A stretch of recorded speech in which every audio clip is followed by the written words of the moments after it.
Avec le développement de l'économie chinoise et sa dépendance à l'égard de l'innovation technologique et scientifique, le modèle chinois de modernisation a suscité un grand intérêt de la part des experts et des chercheurs internationaux.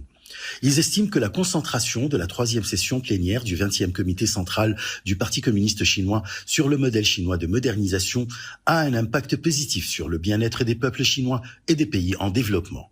La Chine, qui est un pays qui a réussi à devenir pratiquement autonome dans toutes les industries, en matière de savoir, en matière de création et surtout de brevets. C'est un des pays, on va dire le pays qui produit le plus de brevets technologiques chaque année.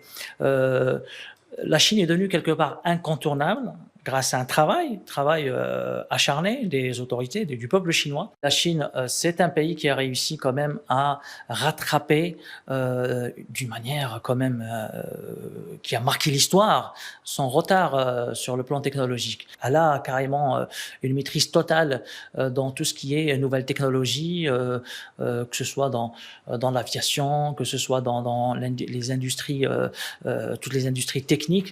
Au cours de la session plénière, la Chine s'est engagée à continuer d'élargir son ouverture extérieure de haut niveau, ce qui apportera des opportunités de développement à la Chine et au monde, en particulier aux pays en développement.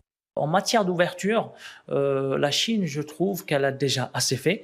Et le fait qu'elle ambitionne d'aller vers plus d'ouverture vers le reste du monde, ça ne pourrait qu'être salutaire pour son économie et surtout pour ses partenaires, parce que la Chine est dans une relation bien plus différente avec ses partenaires, notamment africains.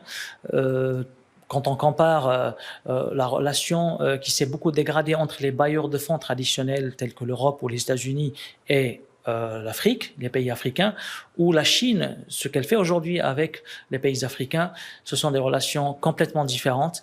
Et ce que prouve la Chine chaque jour sur le continent africain, c'est qu'elle est capable de créer des relations gagnant-gagnant.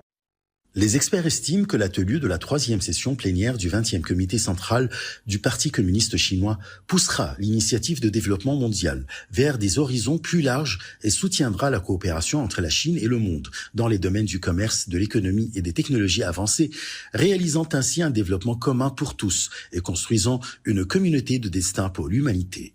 Pour les pays de développement, la Chine est un exemple, il faut le rappeler. La Chine, pendant 40 ans, elle a bouleversé pratiquement toutes les données économiques. Et le génie chinois consiste en une chose qui est très importante, c'est qu'elle a construit une économie de marché avec une logique de distribution socialiste, chose qui n'était pas ni imaginable avant, ni réalisable dans l'esprit de certains. Donc le génie chinois, a constitué de créer quelque chose qui n'existait pas. Donc les logiques de marché sont présentes en matière de rentabilité et d'efficacité économique, et c'est comme ça que la Chine arrive à être compétitive par rapport aux États-Unis, à l'Europe. C'est quelque chose d'important. Mais l'économie, ce n'est pas uniquement comment on crée la richesse, c'est comment on distribue la richesse, et la Chine distribue la richesse de manière socialiste, beaucoup plus équitable, beaucoup plus elle répond beaucoup plus aux besoins des couches défavorisées. Cette session est considérée comme le début d'une nouvelle ère au cours de laquelle la Chine recherche un progrès social et économique à long terme, en particulier après le succès de ses efforts de réforme et d'ouverture au cours des dernières années, qui se sont concrétisés par la création de plus de 20 zones pilotes de libre-échange, l'exposition internationale d'importation de Chine et la coopération dans le cadre de la ceinture et la route.